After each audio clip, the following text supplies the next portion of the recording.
Well, hello everyone, and welcome to your status chat for Thursday, 16th of January, 2025. I am Delbridge, Benchmark Realty, Murfreesboro, Tennessee, and this is just a weekly video blog. We try to give you a little bit of industry-related stuff, and we try to throw some other stuff that's the quote human interest, trivial stuff that you won't find elsewhere. And one of the things that I wanted to talk about today in that vein was, quite honestly, a new cell phone. Now, I had to buy a new cell phone recently. The old phone was only 14 months old, nothing wrong with it. Of course, it was annoying me that they desperately wanted me to put Android 14 on it because of the AI that embeds in there. And we're going to talk just a little bit about AI. It's annoying to me for the most part, but they were dead set on forcing my cell phone to have that new Google Gemini and all that kind of AI stuff, whether I wanted to or not. And it got down to the point it was hitting me about every hour, hitting me a notice telling me I had to update. Didn't really want to update. What I had was working fine. If you've heard my comments before about Microsoft, what Microsoft is doing, they're forcing AI into your Windows that we have right now, our latest Windows that we've got going on. I've got mine set to 24H2 to keep it from going into the new one, I guess 23H2 versus 24H2 because of Copilot and Recall, where Recall is that program that will take screenshots whether you want it to or not and keep a copy of it, and they're not really digitally encrypted, so you can't get to that. But as long as you're open, like we are right now, the computer's running, you could, a hacker, once your computer's open, they could see those screenshots. And maybe you're typing like I did a while ago, got another shipment of propane coming out to the house because we got cold weather coming. I'm typing in my little passwords. You better hope that you don't ever show that password, like if you're just verifying it, typing in a new one, and it happens to capture that, and at the same time, someone wants to see your pictures. Well, Microsoft is forcing that in there. It's just coming all at us. Well, getting back to the relevance of the phone. The old phone that was only 14 months old, doing fine. I could update to 14, and I did, and that's when I got slammed with all the AI. I Googled, can I have two telephone numbers on that model of phone, 2023 version? AI says, yes, that one can have the eSIM. It's a physical SIM and an electronic SIM. It's a record that's stored off into your memory. Yes, you can do that. AI said you can do that. Well, that's not true. It couldn't do that. And I spent quite a bit of time, at least an hour on a phone call with Verizon, trying to get them to find out why it wouldn't work, because AI said it would. When you Google it, went back and forth. More phone calls to Motorola. No one answers their phone these days, just about. It's hard to get someone. Pet peeve of mine. So anyway, we went through, got all that set up. Did in fact need a new telephone in order to have two telephone numbers. If you're running, say, two businesses, you may already have one telephone number. I have a friend of mine that has a janitorial product service company that they sell the products. He also does printing and shirts and things like that. They have two different numbers that would allow him to have one work phone with two different work telephone numbers on it, or a work phone and a home phone with two different, or like a real estate person, you can have a real estate phone and a private phone and keep the two separate. So it's a neat little feature. Verizon has it. If you have a phone that's capable, $10 a month, you can have a second telephone number if your phone will support it. And you don't have to carry two phones. You don't have to have two full services of phones.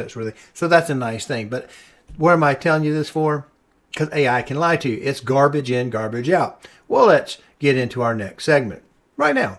If you like this content, please go to CallDelToSell.com, find the tab that says on YouTube, click it, and it'll open up a page of QR codes. There you can use a smartphone to scan and get to the YouTube page, or you can just mouse over and click it on a PC.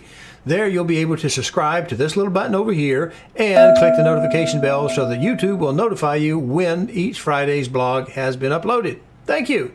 Well, like I said, AI will lie to you. And, we're thinking about, with all this technology that we have, I also mentioned garbage in, garbage out. We've now had two storm events here in Middle Tennessee. One was a big ice storm. That never happened. And the second one was last week, Snowmageddon, which really didn't happen. We had a little bit of snow, but we didn't have anything like they were calling for. And I tell you the truth, I sometimes wonder if our younger generations of people, the ones who are now running the show, if they ever had those old stories told to them, Hansel and Gretel, or Hansel and Gretel, depending on your pronunciation, whatever. these type of things. Because what comes to mind with our weather people who like to get everybody hyped up so they can have all eyes glued minute by minute on the radar or whatever, I think of The Boy Who Cried Wolf. Now, we've grown soft in our Western ways, and I'm just going to show you something right here. If we can see this, I asked the question right here. In the original story of The Boy Who Cried Wolf, did the boy get eaten? Because remember, a lot of these stories, like Krampus was like Santa Claus, but there was both carrot and stick. So if you were a bad child, things may not go good for you. So we have a lot of those old tales were told very much the same way. In fact, Little Red Riding Hood was a story that was basically telling children don't wander off in the woods because something really bad could happen, So we've dulled these things down and we've softened everything up. But when we look back at this, according to AI, because AI says what? AI says in the original Boy Who Cried Wolf story, the boy is not depicted as being eaten by the wolf. And we can see right here at the bottom, let me bring it up here. When the actual wolf appears and the boy calls for help, the villagers believe that is another false alarm and the sheep are eaten by the wolf. In a later English language poetic version of the fable, the wolf also eats the boy. So I'm not trying to be macabre, but I'm just telling you, AI will lie to you. Even this, it says it's a later version. I think it was actually, according to a recent documentary that I watched that went into all of these old roots, impossible roots of our nursery rhymes and fables. Yeah, it's very likely that one of the oldest versions of that has the boy getting eaten because he cries wolf. They come running after him. They get tired of his shenanigans. He calls wolf when there's really something bad going on. And it's not just the sheep that get eaten. He gets eaten by the wolf. So, that's kind of what I'm feeling about our weather forecasters in our Middle Tennessee area. We're supposed to have some very cold weather coming. And so that's going to be your cue to at least make sure if you have all of your windows and doors sealed up nice and tight, your heater working well, your filters changed if you haven't done that for your filters on your furnaces this year, that you get your filters go. Because if it gets down to single digits, it's going to be chilly. And that might be a good time to do that.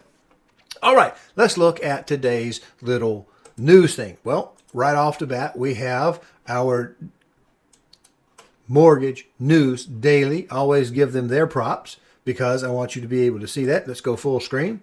30-year fixed rate mortgages. We see that, by the way, at the top, you see all those? We're all in green up at the top. That's not a bad sign. 30-year fixed mortgage rates slide down to the bottom. And we still see that even where we were about last week, we weren't at the height. It was higher back here in April of last year. So we're still below a 12-month high. But we are down significantly this week on our daily averages from basically 7.25 to very close to 7 or 7 and a dime. Now, I would caution us not to get too excited because we do get a lot of noise on the daily rate on their questions, whereas we see a lot more smooth transition on the weeklies. And Freddie Mac does have it at 7.04. So really what we were doing is we're bringing the daily rate very close to what the government rate or the government-sponsored enterprise of Freddie Mac has it at. All right, so that's enough of that. Let's look at one thing. What may have caused this? Well, some people believe it is the CPI. We always have our source. If we can, we go back to the government as primal examples as we can get. The U.S. Bureau of Labor Statistics, and we're not going to go too deep in this. We just want to look at the CPI, and we still see, despite all of the optimism that we've been listening to, that are being credited with bringing this down. We've had 4 cuts over 3 spells, 50 and 225s. When we still look at all items right here, let me zoom back in, make that clean and big again right here. All items, green, less food and energy, we're still running over 3%, 3.2%. We see that all items in the entire thing put together without the core, this is the core, this is the total. The total is at 2.9, which is, for all intents and purposes, still 3%. The only thing causing a little bit of offset is when we put the food and energy with all items, the negative energy helps bring the headline number to 2.9%. That's still 3%, 50% higher than what the Fed said they want things to be to start cutting the rates. So we've not gotten there, but they've cut the rates. And what did we see? Mortgage rates went up. That was not all that exciting, but we have seen it come off. So that is exciting. what does it really all mean? Not a whole lot. It's day to day, month to month, week to week. There's not a lot of variation. A lot of it's speculation and noise. What can we look at that may be speculating how as it affects our local economy? Well, let me kick this in here and bring in our Nissan merger. Now, this is big news if you're in the automotive industry. This is from, who is this from? The Truth About Cars, TTAC, the Truth About Cars. So they may have some bias. I haven't researched their particular bias, if they're left or right leaning politically, if they're globally oriented versus nationalistic. We're talking Honda, which is Japanese, and Nissan, which are Japanese, but Tennessee does have a Nissan plant, as most of you know. And the question is, this is by Matthew Guy, January 16th. That would be today if I'm any judge of January 16th of the year 2025. And one of the things that it's talking about is apparently Honda is now asking for Nissan to stop talking to our friends at Renault, if you want to pronounce it. I'm not sure how you pronounce those non-American common words that I don't use on a regular basis. But it says, did you really think the proposed merger between Honda and Nissan was going to move smoothly ahead without drama?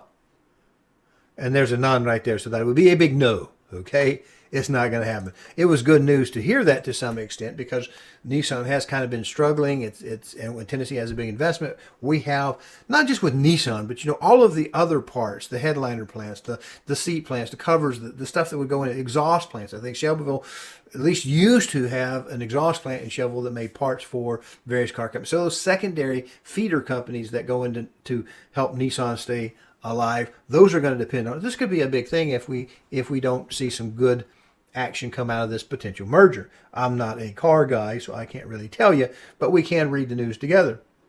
And this is going to say it's going to start with Bloomberg. They're going to talk some money, but it gets down here. Speculated reasoning for Honda wishing its new dance partner not to be tied to another manufacturer is split. One group says Honda is anxious about someone else could come in and snap up Renault's 35.7% share of Nissan, a situation which would induce an unwanted third party to the table amid merger talks. The two brands, as they go together, imagine if someone like Elon Musk did so, because he's got the cash. Elon Musk could put a fly in the ointment for the Honda-Nissan merger. But I find it interesting that we're not really hearing a lot of this ahead of time. I have a friend of mine whose husband works at Nissan, and I was talking to her just this week, and I say, well, I would expect some form of consolidations, because one of the reasons you take two big companies together, especially if they're competitors in the same market, is you look at if you have similar enough offerings in a certain type of car and neither one of them are doing super great, but one's doing better than the other, you kind of dump the worst of those two, so that's at least some options. The people that might have bought those now may consider yours that is the better car, the better product, as well as anybody else's, but at least that's one less option for them to have, is maybe that unit that's not really selling all that well may have some problems or warranty or whatever, and it kind of creates, in the process of that, you get to streamline a lot of things. You may streamline engineering, you may streamline a lot of the technical aspects. Perhaps they can merger the automotive finance companies together, if that's not too big for the federal government to interfere with, and so you start to get some economy of scale bringing them together. Well, but what if you work at a particular plant? Well, might be good for your employment if they have to scale up to make a different product line or take a new model. It also may not be as good if we look at trimming some of the inefficiencies as far as the production itself goes. This says, even given the trillion plus yen that is said to be on hand at Nissan, the brand is struggling. It is only a couple of months ago that news surfaced about its desire to dismiss nearly 10,000 workers, along with slashing 20% of its manufacturing capacity. Operating income is down and revenue outlooks are low. Like other legacy international automakers, Nissan is struggling in the world's biggest car market, which is to say, China. In fact, it recently paired forecast for each of its major markets in North America. So, it's a little hard to read, but they were saying pre-talk, they were already looking at maybe cutting 10,000 jobs and 20% of its capacity. Well, if the building is already there, perhaps they can restructure what they're building there in that facility. Automotive plants do this on a regular basis. It's terribly stressful to the people that work there. We're going to have our best hopes and feelings going out to the people of Nissan, and we're going to turn it over to the hands of the ones who really know if the Nissan and Honda merger are come together. We're going to hope that it's going to be good for people, good for investors, good for our Rutherford County housing market, right? So we have a little of that. I think that's about all we've got for today. Let's go look at our numbers. Hello, I'm Delbridge of Benchmark Realty, Murfreesboro, Tennessee. If you are currently unrepresented and would like to know how to compare up to 3 properties side by side and room by room, then go over to my new YouTube channel, CallDelToSell. That's 1 L and Del, no spaces. Watch the demo on Real Scout and then call me and we'll set up your exclusive ad-free account today. All right, well, let's look at last week's numbers. 1/9 of 25. We had 21,815 in the opportunities. That increased a little bit over the previous period. 31,14 were the under contracts still showing. That also increased a little bit. The ratio, however, between those, when we use them together, got down to 14%. It dipped back down from 15. We had bounced up to 15 previous. Now this week, 1/16/25, we have 22,216 in the opportunities. That increases a little bit. And the under contract still showing, they also went up as well to 31,57, and yet the ratio at the integer level remained the same at 14%. So if that wasn't too painful of a read on the Nissan, the point is, in most of these cases, the world doesn't spin on a dime. We've always had the people who want to speculate, be ahead of the curve, and we see in the 30-year mortgage rates, the daily rates, they went way up high for about a week, and now they've come back down. You know, it's nice to keep your eye on the ball so you know which side of the net it is, but you can't get too excited from it. On the Nissan merger, if you're waiting for something to happen real quick for a rescue, it doesn't look like that's likely to happen. And if you're thinking something bad is going to happen, perhaps that's also likewise not going to be instantaneous. They're still talking. Nothing is done one way or the other. I do think it is a hopeful feeling for any of our friends and neighbors and people out there that depend on Nissan or one of the other automotive manufacturing or supply, whether you're in Rutherford County or not. I think that's probably something that we can hope for. And 2025 is looking, I think, more encouraging than we were before. Let's see if we can't make this a great year.